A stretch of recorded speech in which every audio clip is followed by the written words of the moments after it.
personal experience, I don't see medicines curing anxiety and depression. I just don't see it.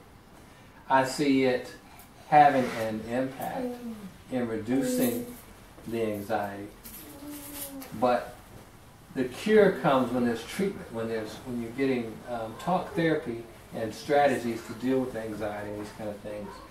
And so many people are just medicated. They just get the medication, and in a year still have an anxiety attack. Because you're not getting at the root cause. That's right. That's right. And so my hope is that we can help more people to recognize that they can get healing for things. It's amazing how long we can put off going to see the doctor, isn't it? Isn't it amazing? But the doctor is very, very much right there, ready to help, particularly the psychological issues that often underlie our issues. So, health is something you have to work at. It doesn't just come naturally, you got to work at it. And when you build up some bad habits, it makes it even harder to work. But not impossible. We're not ducks. Ducks have to fly south in the winter. We can make an igloo in Alaska. Isn't that right? I don't understand it, but we can do it. We can live in a space station for 6 months. That's amazing, isn't it? Or on a ship out in the middle of the ocean for 6 months, a year. Or a submarine. Or a submarine. So we humans can adjust, okay, to about anything. The problem with that adjustment is, you've heard the story about the frog that boiled to death.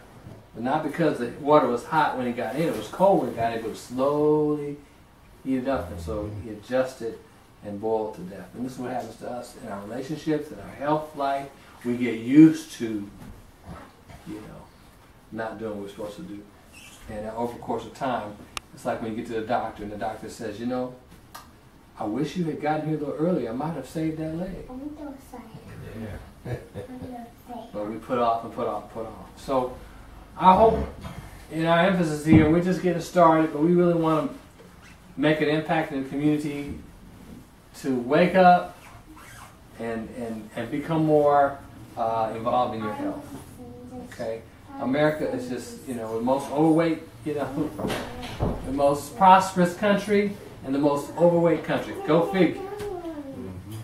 And you'll see all the other countries, as their prosperity increases, guess what increases? The worst one. That's right. That's right. Yeah. As our prosperity increases, what happens to our marriages? Look at it. Look, see what's going on? They go south. So our priorities get mixed up. So our hope is to help people to focus more on health. Now our first emphasis is on walking. I can't get my computer with all this thing. But walking, I feel that walking is not only good for your body, but it's also good for your mind. Just to take some time. I think walking is very relaxing. You're getting vitamin D from the sunlight. Walking has so many benefits to you physically. But not only physically does walking benefit you, but walking also benefits your mood. It benefits you emotionally. Helps you sort through things while you're thinking and walking, and it just gets that blood flowing, get that negative energy out. The waste helps you get rid of the waste. Walking is good. Not only is walking good for all that, but in my book, walking is good for your marriage. Walking is good for your marriage.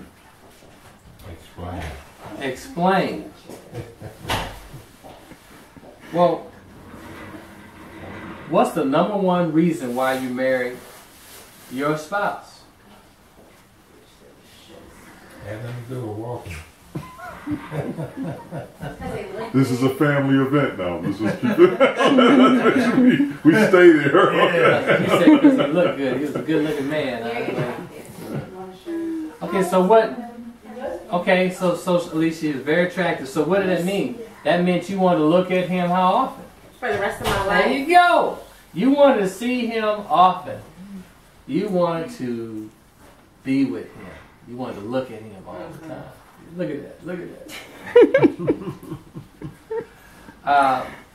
So we marry the person we marry because we enjoy the companionship. We want to be companions.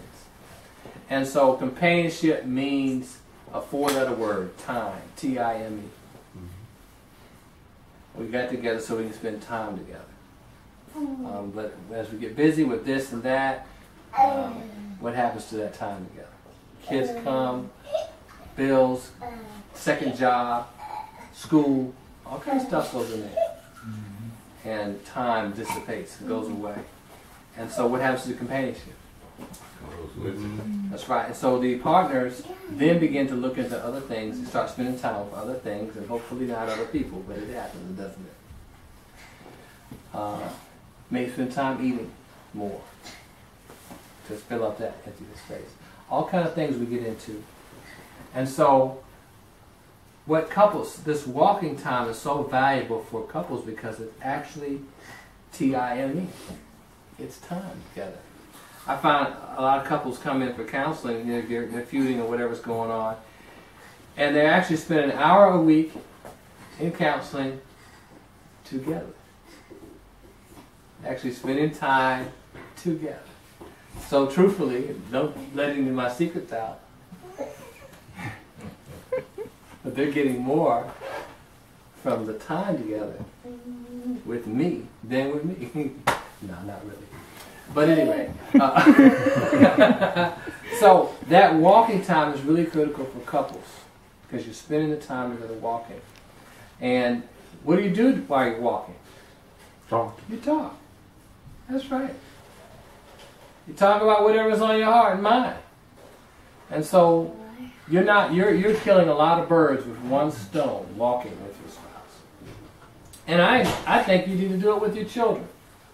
Our children are overweight. Some of our children. Because they're not active enough. And so walking is a great thing for the family. I encourage you to park a long ways from the door at Walmart. Park all the way in. I parked at the end of the parking lot here at work once. And I need to do it more often. It forces you to do what? Walk. Spend more time walking. Getting a pedometer, kind of measuring your steps is a great way to do it. I know people look at me and say, "Hey, you look good," but they would never know. I'm 20 pounds overweight. And every pound overweight affects your health. 10 pounds is enough weight to create disease in your body. Just 10 pounds overweight, you're at risk for high blood pressure. You're at risk for diabetes. You're at risk. You understand what I'm saying? So, active lifestyle, walking, and making sure that you are getting your exercise in is really critical to being healthy and whole. So, that's why we want to start walking. We're going to do walk Monday and Wednesdays. Alicia is going to be leading our walks Mondays and Wednesdays. What time, Alicia? Today. We can go today. Yeah, we're supposed to be ready today, wasn't we? No, Even though Janine said it's cold outside. But we're going to go for a walk. We're going to go for a walk to start this process. I invited my family. I wish they were here. We hope they'll be here. Hopefully others in the neighborhood will get the message, and we can begin generating some more healthy people. Not only them. It's not just them, is it? No. It's us. Like I said, I got 20 pounds to lose myself. So, no, we don't want to go there, huh? All right. Alicia, you had something you want to share with us too? I have a presentation, but if time is. Okay, give us a quick, blurb. So, my focus was physical. Physical, how walking affects us physically. Yours was emotionally and relationship-wise. And Alicia's is. Mine was focusing on the benefits of walking with your family. specifically getting your kids active. And so there are a lot of creative ways that you can implement that chore into your daily lives and make it fun in the process. Picking certain parks. There are a lot of parks around Huntsville, Madison area that have walking trails. So gives you an opportunity to explore the different parks in your area, as well as giving your kids a sense of independence, because they can say, okay, well, we liked this park last week. Can we go back to this one? Or on the walking trail, you know, you can stop and see the ladybugs, they're so cute. Or, you know, just appreciate what God has given us, our environment. Sometimes we get in the car and we're there at our destination in 5 minutes, but they're building a McDonald's up the street